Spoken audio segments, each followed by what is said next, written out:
नमस्कार. मागच्या लेक्चर्समध्ये आपण फंडामेंटल राइट्स हा महत्वाचा चॅप्टर बघितला. त्याचबरोबर आपण जे मूलभूत कर्तव्य आहेत, ते मूलभूत कर्तव्य नावाचा जो घटक आहे तो आपण संपवला. आत्ताच्या लेक्चरमध्ये आपल्याला मार्गदर्शक तत्व हा जो टॉपिक आहे, महत्वाचा टॉपिक आहे मार्गदर्शक तत्व, हा घटक आपल्याला बघायचा. मार्गदर्शक तत्व येतात का परीक्षेला? हा घटक परीक्षेला विचारला जातो का? तर हो, 100% हा घटक परीक्षेला विचारला जातो. काय विचारता तो? तर सगळ्यात अगोदर तुला जोड्या लावायला यावरती प्रश्न येतो. मार्गदर्शक तत्व भाग 4 मध्ये दिलेत. राज्यघटनेचा जो भाग 4 आहे, त्या भाग 4 मध्ये आपल्याला मार्गदर्शक तत्व दिलेले आहेत. बरोबर. तर हा भाग 4 मध्ये मार्गदर्शक तत्व आहे. हे छानपणे पाठ कर. भाग 3 मध्ये काय? फंडामेंटल राइट्स आहेत. भाग 4 मध्ये मूलभूत कर्तव्य आहेत. भाग 4 मध्ये मार्गदर्शक तत्व आहेत आणि भाग 4A मध्ये कर्तव्य आपल्याला दिलेले पाहायला मिळतात. आपण ते कर्तव्य बघितले. भाग 4A मध्ये दिलेले होते. जोड्या लावायला प्रश्न येतो, आर्टिकल विचारले जातात, तर आर्टिकल आपल्याला पाठ असायला पाहिजे. मी इथे हे जे आर्टिकल्स आहेत, हे आर्टिकल थोडेसे रॅन्डमली लिहिलेत, कारण आपल्याला ते क्रोनॉलॉजिकली पाठ करायची सवय असते आणि मग ती क्रोनॉलॉजी पाठ नसली की मग आपलं ते चुकतं. तर हे बघ, म्हणून मी इथं आधीमध्ये ते आर्टिकल दिलेत. 4ला 4 आर्टिकल ज्यावेळेस 44 विचारला जातो, 4 आणि 4 त्याला 44 म्हणायचं. 4 आणि 4 काय दिसतायत रे बाळा? सारखे दिसतायत ना हे आर्टिकल. हे आर्टिकल सारखे दिसतात आणि म्हणून याच्यावर लक्षात ठेवायचं, समान दिसतात. सारखे दिसतात म्हणजे समान दिसतात. तर समान नागरिक कायदा हा जो घटक आहे, हा आर्टिकल 44 मध्ये दिलाय. ठीक आहे. आर्टिकल 44 आला का लक्षात? आर्टिकल 44 मध्ये काय दिलंय? समान नागरिक कायदा दिलाय. लक्षात ठेवायचं. आर्टिकल आर्टिकल 44 मध्ये दिलंय आपल्याला समान नागरिक कायदा. हे तत्व अंमलात आलेलं नाही. हे देशामध्ये हे तत्व अंमलात आलंय का? समान नागरिक कायदा अंमलात आलाय का हो? तर नाही. हे तत्व अजूनपर्यंत अंमलात आलेलं नाही. बाकीचे जे आर्टिकल्स आहेत ते अंमलात आणलेले आहेत. बाकी अंमलात आलेत, पण समान नागरिक कायदा हा जो आर्टिकल्स आहे, हा आर्टिकल अप्लाय झालेला नाही. हा अंमलात आलेला नाही. तर कलम 4 आणि 4 44 म्हणजे काही सारखे दिसतात, समान दिसतात आणि म्हणून याच्यामध्ये समान नागरिक कायदा आहे. आर्टिकल 40 फार फार महत्वाचा, अनेक वेळा विचारतात. हा आपल्या गावाशी रिलेटेड आहे, ग्रामीण भागाशी रिलेटेड आहे. ग्रामीण भागामध्ये जी ग्रामपंचायत असते, या ग्रामपंचायतीवरती 40 आकडे इमेजिन करून ठेवा.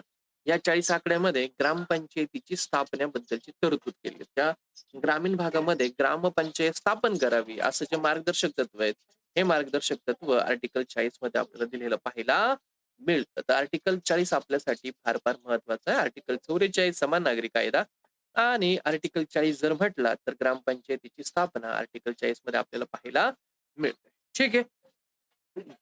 हे 2 आर्टिकल ऍटलीस्ट तुझ्या लक्षात राहिले असतील, पाठ झाले असतील. त्याच्यानंतर काय अजून काय पाठ केलं पाहिजे? तर हे बघ, सोपे सोपे आर्टिकल सांगतो मी आज तुला. ग्रामीण भागाशी रिलेटेड आर्टिकल आहे अजून आर्टिकल 48. आर्टिकल 48 हा कृषीशी रिलेटेड आहे.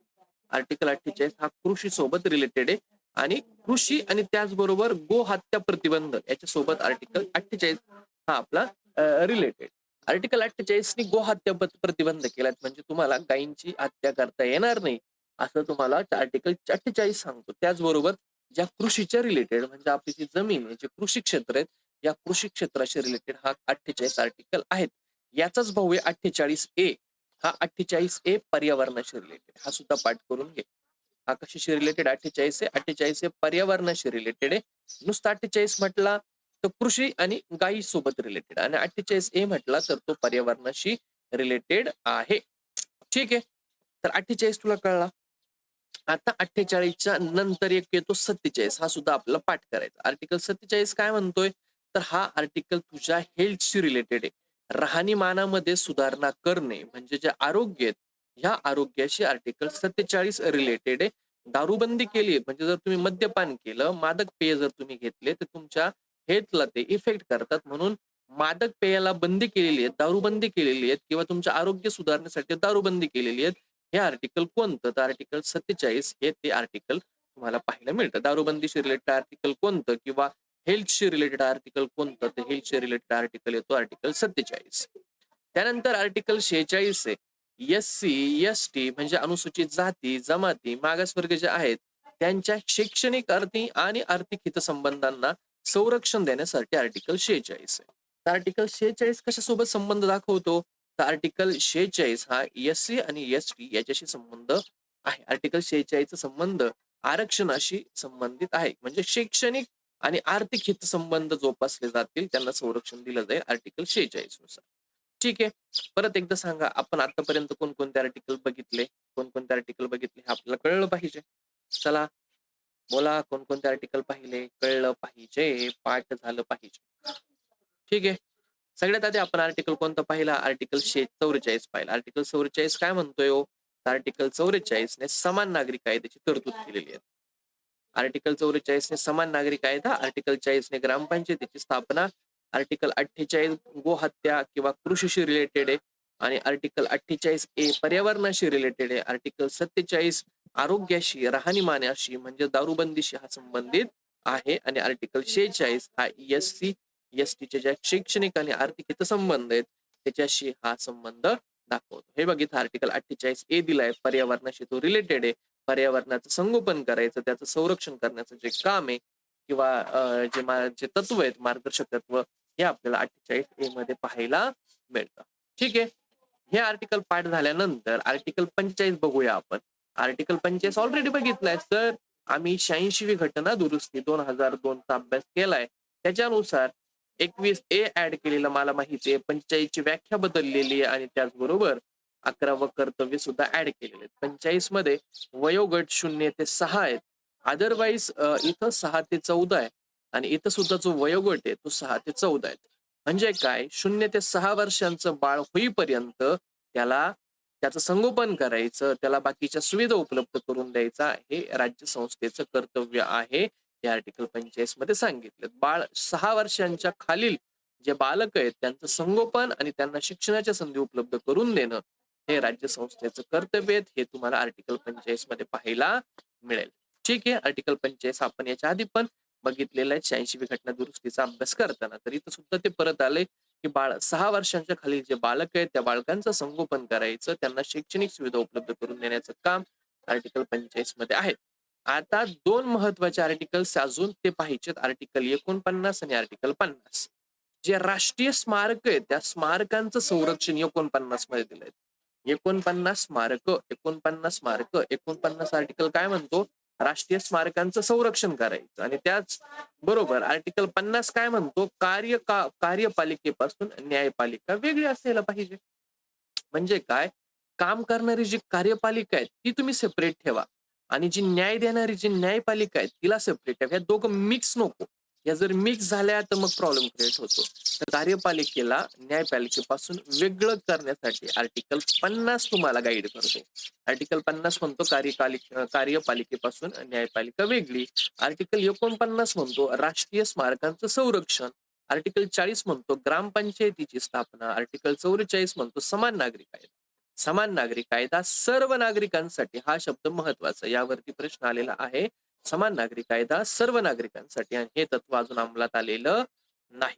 ठीक आहे. त्याच्यानंतर आता अजून काही आर्टिकल्स आहेत जे ऑलरेडी परीक्षेला विचारलेत. हे बघ, इथं आपण आर्टिकल 49 पाहिला, राष्ट्रीय स्मारकांचं संरक्षण. आर्टिकल 50 पाहिला, कार्यपालिकेपासून न्यायपालिका वेगळी. आता आर्टिकल 49-50 नंतर आर्टिकल 51 आपल्याला बघायचं. आर्टिकल 51 आपल्याला कळायला पाहिजे. आर्टिकल 51 काय म्हणतो की जे लवाद आहे त्या लवादाद्वारे आंतरराष्ट्रीय विवादांची सोडवणूक करायला पाहिजे. आपल्याकडे आंतरराष्ट्रीय जे वाद होतात 2 देशांमध्ये, भारत किंवा पाकिस्तान आहे, भारत आणि पाकिस्तानमध्ये जर वाद होत असतील तर हे जे वाद आहेत ते आंतरराष्ट्रीय लवादाद्वारे मिटवले पाहिजेत. आंतरराष्ट्रीय लवाद असतं त्या लवादाद्वारे हे जे वाद आहे त्या आंतरराष्ट्रीय वाद हे लवादाद्वारे मिटवले पाहिजे. यासाठी तुम्हाला आर्टिकल 51 100% गाईड करतो.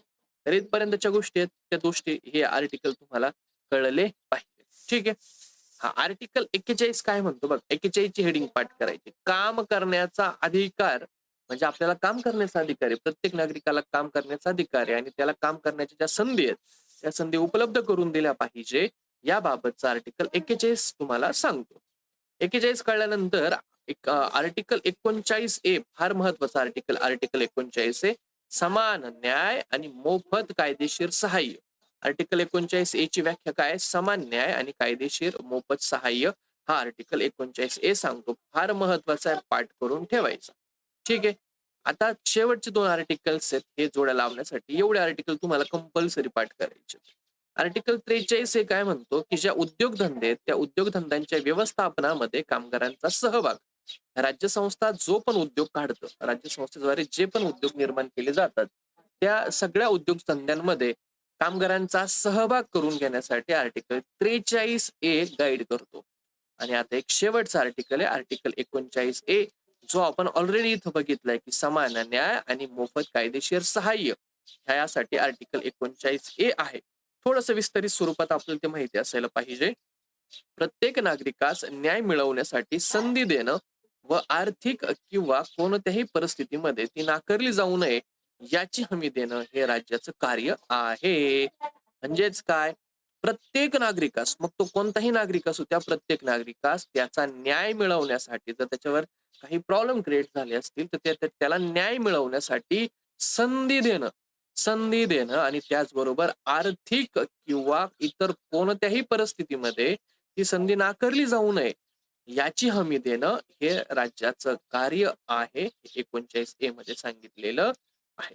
39 ए मध्ये काय म्हटलंय, न्याय मिळवण्यासाठी त्याला संधी देणं आणि आर्थिक किंवा इतर कोणत्याही परिस्थितीमध्ये ती संधी त्याला नाकारली जाऊ नये यासाठी राज्याने काम केलं पाहिजे. म्हणजे त्याला मोफत कायदेशीर सहाय्य मिळालं पाहिजे. आणि हीच हेडिंग आपण इथं पाहिले, समान न्याय आणि मोफत कायदेशीर सहाय्य. हे जे आर्टिकल्स दिलेत मी इथे, हे सगळे बारकाईनं पीवायक्यू मी बघितले. या पीवायक्यू मध्ये जे आर्टिकल आयोगाने आतापर्यंत विचारले तेच आर्टिकल मी इथं तुम्हाला पाठ करायला सांगितलेले. हे आर्टिकल जर पाठ केले तर याच्या बाहेर तुम्हाला प्रश्न जाणार नाही, कारण ही नोट्स प्रश्न आयोगाचे प्रश्न बनवून बघून बनवलेली आहे. त्यामुळे याच्यावरती ब्लाइंडली ट्रस्ट करा. मी जे इथे आर्टिकल्स दिले त्या आर्टिकलच्या हेडिंग छानपणे पाठ करा. 100% तुम्हाला जोड्या लावायचा एका प्रश्नाचा 1 मार्क 100% मिळणार. ठीक आहे, एकदा परत रिवाइज करतो आणि मग मी माझा जो कंटेंट आहे तो पुढे निघून जातो. मार्गदर्शक तत्व भाग 4 मध्ये दिलेत. हो सर, माहिती मला भाग 4 मध्ये दिलेत. तेच परत परत का सांगतो तुम्ही? जोड्या लावा आहेत. 41 बरं. 44 मध्ये समान न्याय कायदे, समान नागरिक कायदा आहेत, सर्व नागरिकांसाठी हे तत्व अजून अंमलात आलेलं नाही. 40 मध्ये काय दिलंय, ग्रामपंचायतीची स्थापना. 49 मध्ये काय, राष्ट्रीय स्मारकांचं संरक्षण. 50 मध्ये काय, कार्यपालिकेपासून न्यायपालिका वेगळी. 45 मध्ये काय, बाळ 6 वर्षांचं होईपर्यंत त्याला संगोपनाच्या आणि शिक्षणाच्या संधी उपलब्ध करून देणं हे राज्याचं कर्तव्य आहे. बरोबर. 41 मध्ये काय म्हटलंय, काम करण्याचा अधिकार. 48 मध्ये काय म्हटलंय, गोहत्या बंदी आणि कृषीशी रिलेटेड हा आर्टिकल आहे. आर्टिकल 48 पर्यावरणाशी रिलेटेड आहे. मादक पेय कुठे बंद केले, तर 47 हा आर्टिकल आरोग्यासाठी आहे, त्याच्यामध्ये दारूबंदी केलेली आहे. 46 हा SC ST शैक्षणिक आणि आर्थिक हितसंबंधांना संरक्षण देतो. 43 हे काय म्हणतो, राज्याने जर काही उद्योगधंदे स्थापन केले असतील तर त्याच्यामध्ये कामगारांचा सहभाग करून घेतला जाईल. आर्टिकल 41 म्हणतो कामाचा अधिकार आणि 39 ए म्हणतो समान न्याय आणि मोफत कायदेशीर सहाय्य. अशा हेडिंग्स ज्या आहेत त्या पाठ करायच्या आणि इथे 39 ए विस्तारित दिलाय. याचाच अर्थ, हे सगळ्याचा अर्थ होतो समान न्याय आणि मोफत कायदेशीर सहाय्य, हा त्याचा एकंदरीत अर्थ आपल्याला पाहायला मिळतो. 51 आर्टिकल काय म्हणतो, का आंतरराष्ट्रीय जे वाद होणार आहेत त्या आंतरराष्ट्रीय वाद हे लवादाद्वारे त्याची सोडवणूक करायला पाहिजे. ठीक आहे. आता हे जे वरचे आर्टिकल्स आहे त्याचे हेडिंग मला अपेक्षित आहे का तुमच्या त्या पाठ असायला पाहिजे. आर्टिकल 46 काय म्हटलं आपण, राज्य सरकारांनी वन्य जमातींकडून अन्य लोकांकडे जमीन हस्तांतरित करण्यास प्रतिबंध करण्याचे धोरण स्वीकारले. आता आर्टिकल 46 ऑलरेडी आपण बघितलंय ना, की जे SC असतील ST असतील त्यांचे शैक्षणिक आणि आर्थिक हितसंबंधांचा आपण जोपासना केली पाहिजे. त्याच्या आर्थिक हितसंबंधांचा आपण आदर केला पाहिजे, हे आर्टिकल 46 सांगतो. आणि म्हणून SC ST म्हणजेच काय हो, तर जे मागासवर्गाचे जे लोक आहेत, जे मागासलेले लोक आहेत त्यांच्या रिलेटेड हा आर्टिकल 46 आहेत. मग हे जे मागासलेले लोक आहेत हे वन्य जमाती म्हणून काही याच्यामध्ये वन्य जमाती पण येतात. मग ह्या राज्य सरकारांनी ह्या वन्य जमातींकडून अन्य लोकांकडे जमीन हस्तांतर करण्यास प्रतिबंध करण्याचे धोरण स्वीकारलेत. म्हणजे हे जे वन्य जमाती आहेत यांच्याकडे ज्या जमिनी आहेत ते त्यांच्याकडेच राहू दिल्या पाहिजेत, त्या अन्य लोकांकडे हस्तांतरित करण्यास राज्य शासनाने प्रतिबंध केलेला आहे. आणि हा कोणत्या आर्टिकल खाली प्रतिबंध केलाय? तर आर्टिकल 46 अंतर्गत याचं प्रतिबंध केलेलं आपल्याला पाहायला मिळतं. ठीक आहे. हां, आता आर्टिकल 40 मध्ये आपण ऑलरेडी पाहिलं ग्रामपंचायतीची स्थापना. थोडीशी हेडिंग बदलून देतात ते ग्राम स्वराज्याचं तत्व कोणत्या आर्टिकलमध्ये आहे? ग्राम स्वराज्याचं तत्व म्हणजेच ग्रामपंचायतीच्या स्थापना म्हणजेच ग्रामपंचायतीचं तत्व, ग्राम स्वराज्याचं तत्व हे आर्टिकल 40 मध्ये येतं. आर्टिकल 124 काय सांगतो? सर्वोच्च न्यायालयाची स्थापना. सर हे तर मी मार्गदर्शक तत्व बघतोय. हे आर्टिकल का दिले? अरे याची पी-वाय-क्यू ज्यावेळेस सॉल्व्ह करशील ना, त्यावेळेस सॉल्व्ह करत असताना तुला आर्टिकल 124 माहिती असायला पाहिजे म्हणून तो इथं दिलाय. सर्वोच्च न्यायालयाची स्थापना आणि आर्टिकल 243 काय आहेत रे? पंचायत राज व्यवस्था. पंचायत राज व्यवस्था कोणत्या आर्टिकल मध्ये दिली आहे सर? पंचायत राज व्यवस्था हा आर्टिकल 243 मध्ये दिलेली आहे. याच्यावरती थोडा जोर लाव, थोडासा फोकस कर. हा जो मी आता आर्टिकलच्या हेडिंग सांगितल्या, ह्या हेडिंग वरती 1 मार्क 100% तुला पडणार. येणाऱ्या कंबाईनच्या पूर्व परीक्षेमध्ये या हेडिंग्स वरती एक प्रश्न असण्याचे चान्सेस खूप खूप जास्त आहेत. ठीक आहे. एवढं तुला छानपणे जमलं, की मग आपण आता पुढच्या कंटेंट वरती शिफ्ट होण्यासाठी तयार होऊया. याच्या पुढचं कंटेंट काय आहे? याचं पुढचं कंटेंट काय आहे? तू सर सांग बरं आम्हाला. ठीक आहे, चला सांगतो. बघा आता पुढच्या याच्या घटना दुरुस्त्यात ह्या मार्गदर्शक तत्वांमध्ये ज्या आता आपण मार्गदर्शक तत्व बघतोय ना, या मार्गदर्शक तत्वांमध्ये आतापर्यंत 2 वेळा आय थिंक 2 वेळा नाही 3 वेळा घटना दुरुस्त्या झाल्यात. 3 वेळा याच्यामध्ये बदल केलाय. यातला पहिला जो बदल आहे ना बाळा 42वी घटना दुरुस्ती 1976 ने केलेला आहे. दुसरा बदल 44वी घटना दुरुस्ती 1978 ने केलाय. तिसरा बदल 97वी घटना दुरुस्ती 2011 ने केलाय आणि चौथा बदल 86वी घटना दुरुस्ती 2011 ने केलाय. म्हणजेच मार्गदर्शक तत्वांशी किती घटना दुरुस्त्या संबंधित आहेत? 4. चौथी आहे 86वी घटना दुरुस्ती. तिसरी आहे 97वी घटना दुरुस्ती. दुसरी आहे 44वी घटना दुरुस्ती आणि पहिली आहे 42वी घटना दुरुस्ती. तर मार्गदर्शक तत्वांमध्ये किती वेळा घटना दुरुस्त झाल्या आहेत? तर आतापर्यंत 4 घटना दुरुस्त आहेत, ज्या मार्गदर्शक तत्वांशी संबंधित आहे. तर पहिली झाली 42वी घटना दुरुस्ती 1976. आता 42वी घटना दुरुस्तीने मार्गदर्शक तत्वांमध्ये किती आर्टिकल ऍड केलेत? तर 4 आर्टिकल ऍड केलेत. त्यातला पहिला आहे 39 दुसरा आहे 39 तिसरा आहे 43 आणि चौथा येतो 48. तर 42 ने 4 आर्टिकल ऍड केले. पाठ करायचे हं हे तुला. 42 ने कोणकोणते आर्टिकल ऍड केले? 39 39 43 48 44 ने किती आर्टिकल ऍड केले? तर एकच 38 2 म्हणजे मोठा आकडा 44 आहे का 42 आहे? मोठा आकडा 44 आहे. मोठ्या आकड्याने एकच आर्टिकल ऍड केलंय आणि छोट्या आकड्याने 4 आर्टिकल ऍड केले. इथं नेहमी कन्फ्युजन होतं. या प्रकारचे लॉजिक लक्षात ठेवायचे. 42 ने 4 आर्टिकल ऍड केले आणि 44 ने एकच आर्टिकल ऍड केले. 97वी घटना दुरुस्तीने एकच गोष्ट आहे आणि 86वी घटना दुरुस्तीने सुद्धा एकच गोष्ट सांगितली.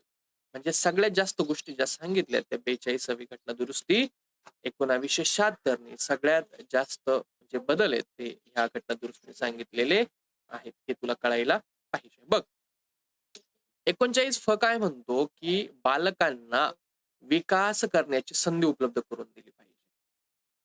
पाठ करायचं हं हे तू.